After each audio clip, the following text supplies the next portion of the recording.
sou o professor Aurélio e o tema abordado agora será trauma torácico. Bom, até nesse momento, na avaliação inicial do nosso paciente, nós já protegemos a região cervical com colar cervical, nós permeabilizamos as vias aéreas e estamos ofertando oxigênio para o nosso paciente. A partir de agora, será necessária a avaliação da respiração do nosso paciente.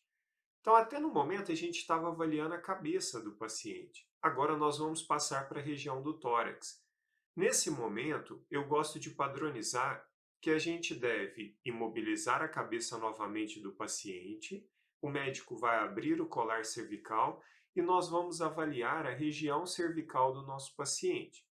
Nós vamos buscar por lesões diretas, seja lesões contusas ou lesões perfurantes, mas também vamos avaliar se há desvio da traqueia e se há estase jugular bilateral.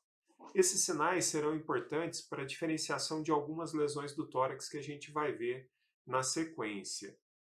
Bom, alguém poderia perguntar, mas o colar cervical já foi posicionado no início. Sim, mas como é a padronização, que a primeira coisa que nós fazemos é colocar o colar cervical, nem sempre nós perdemos esse tempinho fazendo uma avaliação mais específica. Então, nesse momento, seria um momento oportuno de fazer essa avaliação. Bom, em relação à avaliação torácica, nós precisamos avaliar como está a respiração do nosso paciente. Então, nesse momento, será fundamental nós excluirmos, através de um diagnóstico preciso e de um tratamento correto, de algumas das principais lesões do tórax. Essas lesões são o pneumotórax simples, o pneumotórax hipertensivo, o pneumotórax aberto, o hemotórax simples, o hemotórax maciço, o tórax instável e a contusão pulmonar. Bom, Aurélio, como que nós vamos fazer o diagnóstico dessas lesões? Nós já vimos na aula anterior. Como que nós vamos fazer? Nós precisamos fazer toda a semiologia do tórax nesse momento. Nós vamos fazer a inspeção, a palpação, a ausculta e a percussão do tórax. Através desses achados em conjunto, nós teremos condições de fazer um diagnóstico correto. A primeira lesão que nós devemos lembrar é o pneumotórax simples. O que é o conceito do pneumotórax simples? É quando ocorre um extravasamento de ar do espaço do parênquima pulmonar para o espaço pleural. Esse ar pode ir aumentando progressivamente, fazendo a compressão do pulmão também de forma progressiva. Esse ar ele pode estar saindo do próprio parênquima pulmonar numa lesão da via aérea ou numa situação em que a caixa torácica é aberta e o ar vem do meio externo para o interior do espaço pleural. Nós vamos ver que vai depender muito da quantidade de ar que está ali dentro para a sintomatologia do paciente. Em algumas situações, esse ar vai acumular de uma forma muito grande, causando um aumento da pressão de uma forma muito exacerbada, que aí já passa a ser o pneumotórax hipertensivo que nós falaremos na sequência. A característica do pneumotórax simples é que o paciente tem uma alteração ventilatória discreta e que esse paciente não tem uma estabilidade hemodinâmica, se for só por causa da lesão torácica. Ele pode ter associado por uma outra lesão. Por exemplo, ele pode ter um pneumotórax simples e um choque hipovolêmico. Mas o pneumotórax simples por si só não causa alteração hemodinâmica. E a característica dele será, no exame físico, um murmúrio vesicular diminuído do lado comprometido associado ao hipertimpanismo. Então, a partir de agora, qualquer paciente vítima de trauma que tenha um murmúrio diminuído de um lado com hipertimpanismo, nós devemos obrigatoriamente lembrar do pneumotórax. E o tratamento será a realização da drenagem torácica do paciente.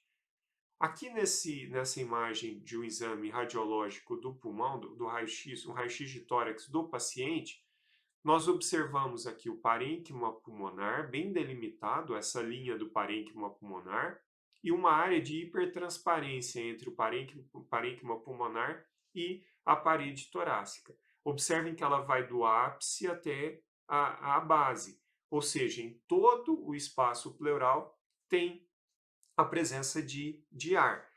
A drenagem torácica ela vai ser realizada no quinto espaço intercostal, entre a linha axilar anterior e a linha axilar média. Esse é um local que é preconizado pela segurança do procedimento. Realizando a drenagem nessa altura, será improvável que nós realizemos a drenagem da cavidade abdominal, o que poderia acontecer num espaço mais inferior. A outra lesão é o pneumotórax hipertensivo. Aqui, o que vai acontecer é um acúmulo progressivo de ar no espaço pleural, causando um aumento muito grande da pressão. Essa pressão exacerbada ocasionará a compressão do pulmão desse lado, mas também a compressão do mediastino, das estruturas no mediastino e do pulmão contralateral. Aqui, o paciente passa a ter uma dificuldade muito grande do retorno venoso, causando um choque chamado de choque obstrutivo. Então, para que eu fale em pneumotórax hipertensivo, o paciente obrigatoriamente tem que estar com instabilidade hemodinâmica, ele tem que estar hipotenso, taquicárdico, certo? Bom, e no exame físico, o paciente vai ter o murmúrio vesicular abolido do lado comprometido, com hipertimpanismo, e também no exame físico, na avaliação da região cervical, esse paciente terá um desvio da traqueia para o outro lado, para o lado normal, e também estase jugular bilateral. O tratamento, nós precisamos esvaziar essa pressão. Então, o tratamento é a drenagem do tórax também. O que acontece nesses pacientes é que aqui a gente está diante de uma situação de emergência médica. Então, eventualmente, não dá tempo suficiente para preparar o material para a drenagem. Então, nesses casos, a gente deve fazer uma punção de alívio no hemitórax, chamada de toraxentese de alívio, que vai ser realizada no mesmo local da drenagem, no quinto espaço intercostal entre a linha axilar anterior e média. Então, nós puncionamos com um gelco, vai aliviar ali momentaneamente a pressão, então transformamos o pneumotórax hipertensivo num pneumotórax aberto e, na sequência, obrigatoriamente, realizaremos a drenagem do tórax. Uma outra situação que pode estar presente é um pneumotórax aberto. Então, o pneumotórax aberto tem uma abertura na caixa torácica. Uma característica dessa lesão, também chamada de ferida aspirativa ou lesão aspirativa, é que as pressões de dentro do tórax e atmosféricas se igualarão. E nós sabemos que para que seja possível a ventilação, ela só existe por causa das diferenças de pressão intratorácicas e do meio externo. Então aqui o paciente tem um risco de uma dificuldade ventilatória muito grande, principalmente em lesões maiores. Então qual que é o princípio? Bom, para realizar o tratamento, eu preciso fechar esse buraco na caixa torácica. O problema é que se o paciente tiver uma lesão do parênquima pulmonar que está extravasando o ar e eu fechar a caixa torácica, esse pneumotórax que era simples pode se transformar num pneumotórax hipertensivo. Então, no pneumotórax aberto, a lógica é: eu vou drenar o tórax e fechar essa abertura da caixa torácica. Durante a avaliação inicial, nós fecharemos com o que é possível. Depois, no exame, na avaliação secundária com o paciente estável, aí sim, com o paciente anestesiado, num bloco cirúrgico, nós faremos ali a reconstrução da parede. A característica do pneumotórax aberto vai ser, então, na inspeção, essa abertura da caixa torácica, o murmúrio vesicular diminuído com hipertimpanismo e associado a essa dificuldade ventilatória. Em situações em que não é possível realizar a drenagem de tórax, uma alternativa momentânea poderia ser a realização do curativo chamado de curativo de 3 pontos. Ou seja, nós colocamos algum objeto, algum material que impeça a passagem de ar e vamos fixar 3 lados desse objeto. Um dos lados deve permanecer aberto. Na inspiração, como na caixa torácica será realizada uma pressão negativa, esse papel, esse plástico vai colabar e o ar não vai entrar. Mas na expiração com a pressão positiva ocorrerá a saída do ar. Então nós realizaremos dessa forma uma válvula unidirecional que impedirá o acúmulo progressivo de ar. Isso, pessoal, normalmente é realizado fora do hospital até que se tenha condição de realizar a drenagem de tórax. Uma outra situação é, ao invés de acumular ar no espaço pleural, é o acúmulo de sangue. Então, ao invés de ter uma lesão da via aérea, agora nós temos uma lesão de uma estrutura vascular ou do parênquima pulmonar com extravasamento de sangue para o espaço pleural. Essa é a fisiopatogenia do hemotórax simples. A característica aqui será um murmúrio vesicular diminuído, mas ao invés do timpanismo, nós teremos agora uma maciez nessa base do hemitórax. Observem que no raio-x nós vemos uma imagem radiopaca velando o seio costofrênico. Então, quando há o velamento do seio costofrênico, esse líquido está no espaço pleural. Aurélio, essa imagem é a mesma de um derrame pleural. Sim, o hemotórax é um derrame pleural. O que está derramando no espaço pleural é sangue, mas o princípio é o mesmo.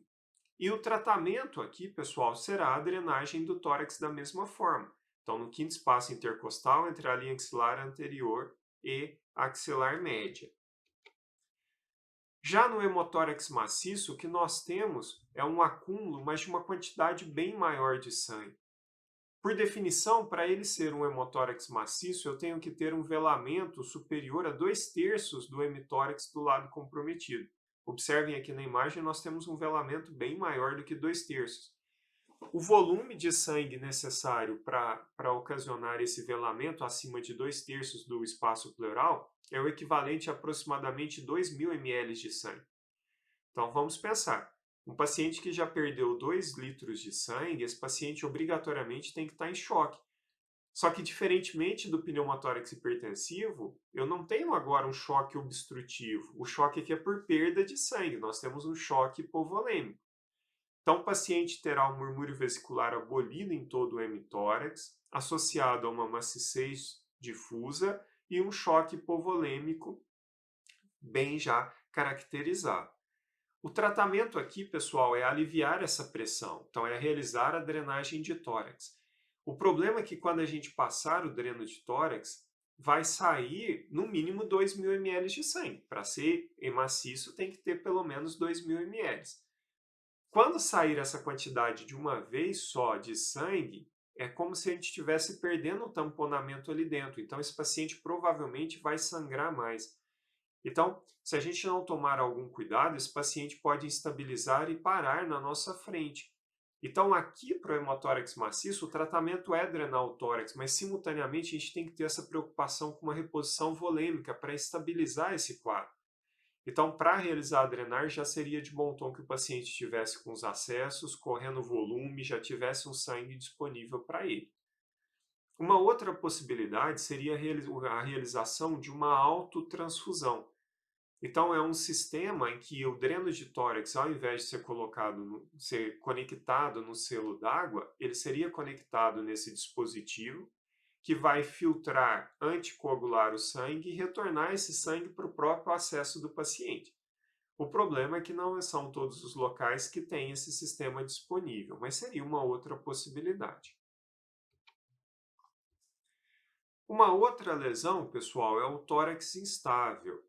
Por definição, o tórax instável é quando nós temos a fratura de pelo menos 3 arcos costais consecutivos, e em cada um desses arcos costais eu tenho que ter 2 pontos de fratura. Se vocês pensarem, como tem 2 pontos de fratura em cada arco costal, esse segmento ali fraturado, ele se forma como se fosse uma ilha. Então ele perde a continuidade do restante da caixa. Então a característica do tórax instável, quando nós fazemos a inspeção do paciente, é uma simetria no tórax significativa. Quando o paciente inspira, um hemitórax normal vai expandir, o hemitórax comprometido vai ficar na mesma posição. Esse padrão ventilatório é chamado de respiração paradoxal e ela é bem característica do tórax instável. Então, o que chama a atenção nesse paciente é que ele vai estar com uma dor significativa devido a essa energia cinética dissipada na caixa torácica, e na palpação nós vamos sentir a crepitação de arcos costais. Então, normalmente é um paciente que chega para a gente com uma saturação ruim, uma dificuldade ventilatória intensa. O tratamento para esses pacientes ele é clínico, não adianta passar o dreno de tórax, ele não tem um comprometimento no espaço pleural. Aqui o paciente não está ventilando bem porque esse pulmão não expande, porque o paciente está com dor, e a gente vai ver que normalmente ele tem uma contusão pulmonar que a gente vai falar na sequência associada. Nesse caso especificamente aqui, ó, o paciente foi drenado. E isso não é incomum, porque às vezes imagina o seguinte, você está diante de um paciente grave, ventilando mal, que você fica em dúvida no exame físico. E aí a gente tem que estar bem certo disso. Se a gente ficar em dúvida, a gente deve fazer o procedimento. Então aqui, se drenar o tórax não estaria incorreto, mas a gente tem que entender que pela fisiopatogenia dele não resolveria o problema. Tá? Então, o tratamento do tórax instável é a realização de analgesia e o suporte ventilatório para o nosso paciente. Quando ele é mais não tão exacerbado, às vezes a máscara de oxigênio vai resolver. Nos casos mais graves, será necessário uma via aérea definitiva, a intubação do paciente com suporte de ventilação mecânica. E a contusão pulmonar que eu falei para vocês, ela normalmente está associada ao tórax instável, aonde tem essa energia cinética que foi absorvida parcialmente nos arcos costais, mas também é transmitida ao parênquima pulmonar. Só que a característica da contusão pulmonar é sangue. Só que esse sangue não está no espaço pleural, é um sangramento intraparenquimatoso. Para diferenciá-lo do hemotórax no raio-x, é que no hemotórax eu tenho o velamento do seio costofrênico, que não está presente na contusão pulmonar. Então, o paciente normalmente chega com uma saturação ruim, com dificuldade ventilatória, e o tratamento dele é o mesmo do tórax instável, é a analgesia com suporte ventilatório para o nosso paciente. Pessoal, o que é importante ficar claro? Então, daquele paciente, do nosso paciente que já tem a via aérea pérvia, que já está com oferta de oxigênio, que tem dificuldade ventilatória, essas são as principais lesões que têm que ser diagnosticadas e obrigatoriamente tratadas. Vocês perceberam que o dreno de tórax consegue resolver a maioria das lesões. Por isso, se você estiver atendendo um paciente e estiver em dúvida no exame físico se drena ou não drena o paciente, é recomendado fazer a drenagem, que teria menos chance de vocês errarem. Pessoal, esse foi o conteúdo de trauma do tórax. Espero que vocês tenham aproveitado e até o nosso próximo encontro. Obrigado.